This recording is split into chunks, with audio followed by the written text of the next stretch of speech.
अस्सलाम वालेकुम गाइस। हम मतलब मैं और मेरी फैमिली 5 दिन के लिए हम लोग मक्का में थे एंड माशाल्लाह से सबके मल्टीपल उम्रा हो चुके हैं। सो अभी हम लोग बाय रोड जा रहे हैं मदीना और ज़ोहर पड़ी, खाना खाया उसके बाद हम लोग जा रहे हैं। So the driver is saying कि इंशाल्लाह करके हम लोग ईशा तक पहुंच जाने चाहिए, बट लेट्स सी कि कब पहुंचते हैं, वरना कल से तो मैं इन्हीं और पूरी जर्नी अपनी दिखाने ही वाली हूँ कि मदीना पूरा कैसा है।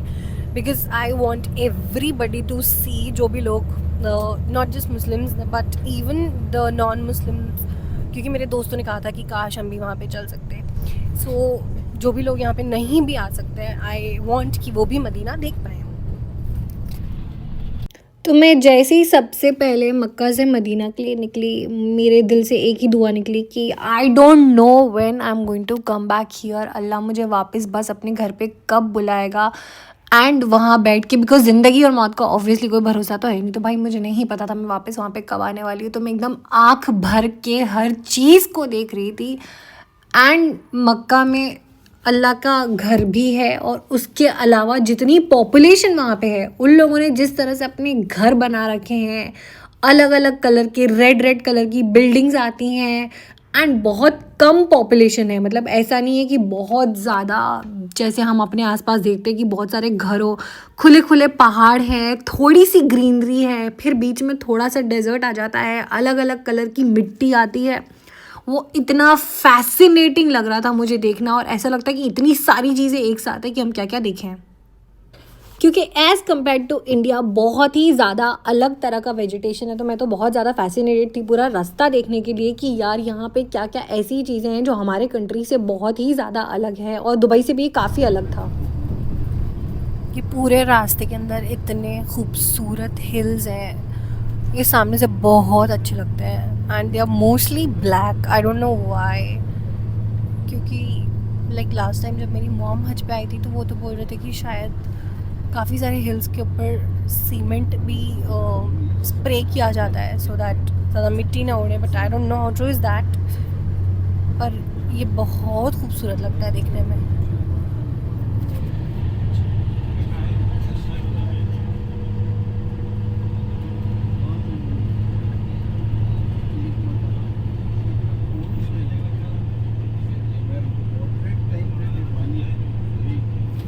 I am sorry the video is moving so much, क्योंकि ये बस ऐसे हिचकोले खा रही है ना भाई कि बस हमारी कमर के 2 टुकड़े हो जाएंगे। बीच में एक और पहाड़ आया है, ये कितना अलग सा है, बहुत सब पत्थर पड़े हुए हैं इसके ऊपर।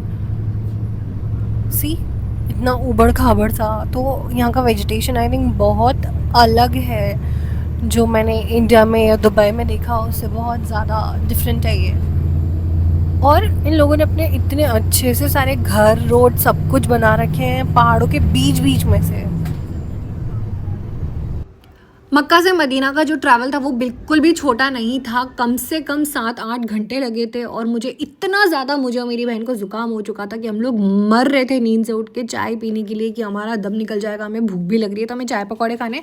तो बीच में एक कोई छोटी सी ढाबे जैसी चीज़ आई थी जो लेजिट ऐसा लग रहा था कि इंडिया के किसी हाईवे का छोटा सा ढाबा है, क्योंकि वहाँ पे बाहर काफ़ी सारे वेंडर्स थे जो कि चने, मूंगफली, ड्राई फ्रूट्स ऐसी चीज़ें बेच रहे थे।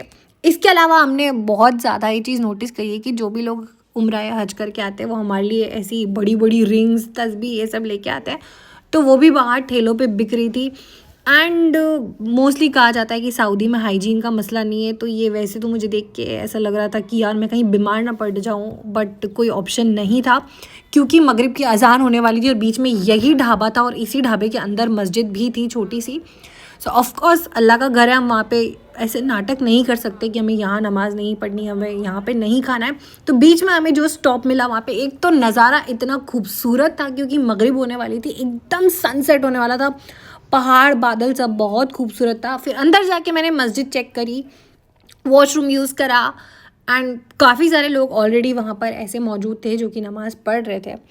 तो फिर मम्मी पापा, मुझे और मेरी बहन को, हम लोगों को भी मगरिब की नमाज़ पढ़ने के बाद ही वापस निकलना था, तो हमने यहाँ पे स्टॉप पे नमाज़ पढ़ी एंड देन हम निकल गए। Okay, finally after hours of journey and hours of sleeping, मतलब मैं इतना पूरे रास्ते सोई हूँ, फाइनली हम लोग माशाल्लाह से पहुँच गए हैं एंड अभी बस होटल तक जाना है वॉक करके, बट ये कितना खूबसूरत लग रहा है और बहुत देर भी हो गई रात को, तो आई थिंक अब तो बस हम होटल वगैरह चेक इन करेंगे एंड देन वील स्लीप।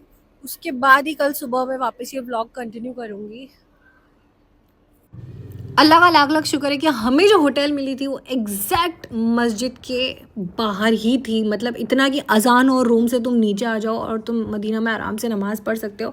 तो मेरी बहन ने बोला कि यहीं पे नज़दीक में ही है अपनी होटल, तो पहले थोड़ा फ्राइज़ कॉफ़ी ये सब खा लेते और फिर जाके हम सो जाएंगे। और हमारे रूम से ये हज़रत अली का घर भी नज़र आ रहा था। नेक्स्ट डे पे ज़ोहर की नमाज़ के बाद जब सारे लोग बाहर निकल रहे थे वापस से, तो हम लोगों ने सोचा कि असर का वक्त होने में नेक्स्ट नमाज़ में यानी कि अभी थोड़ा वक्त बाकी है, सो हमें आसपास देखना चाहिए कि क्या क्या मिल रहा है क्या नहीं। क्योंकि मोस्टली मैंने लोगों से यही सुना था कि ज़्यादातर शॉपिंग मदीना में ही होती है और मक्का में ऑब्वियसली क्योंकि उम्रा करने में हम इतने ज़्यादा बिजी हो जाते हैं और मदीना में तो हम सिर्फ नमाज़ ही पढ़ते हैं पाँचों वक्त की, तो हमारे पास थोड़ा ज़्यादा फ्री टाइम होता है। तो इसलिए हमने सोचा कि आसपास का जितना मार्केट है वो मैं और मेरी बहन जाके एक्सप्लोर करते। तो हमारी मम्मी भी हमारे साथ में आई थी।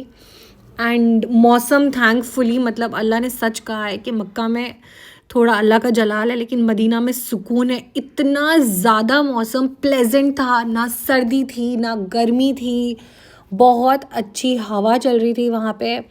एंड दोपहर के टाइम पे भी बिल्कुल भी ऐसा स्कॉर्चिंग हीट नहीं थी कि जान निकल जाए, तो आराम से इजीली शॉपिंग हो सकती है। हम लोग किधर से तो गुजर रहे हैं, उसका नाम है अनस बिन मलिक स्ट्रीट, और सामने बहुत ही खूबसूरत सा ये सब नज़र आ रहा है। नीचे है खजूर की दुकानें, मोस्टली डेट्स कॉर्नर।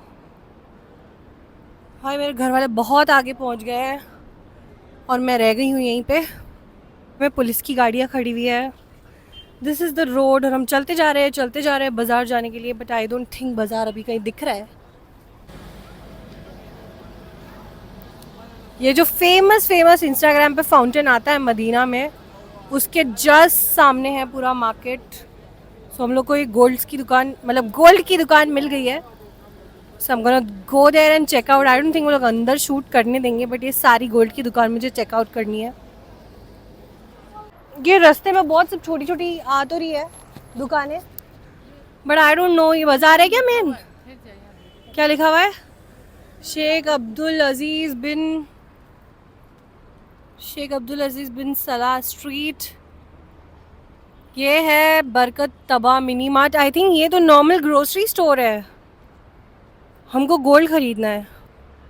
तो ये शॉप में मोस्टली है ऐसी सब चीज़ें हैं, लाइक ऐसे शो पीसेस है, ऐसी एक्सेसरीज है।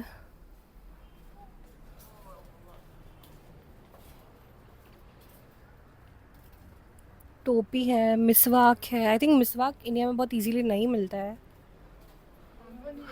और ये सिर्फ एकदम चमचमाती हुई ज्वेलरी है।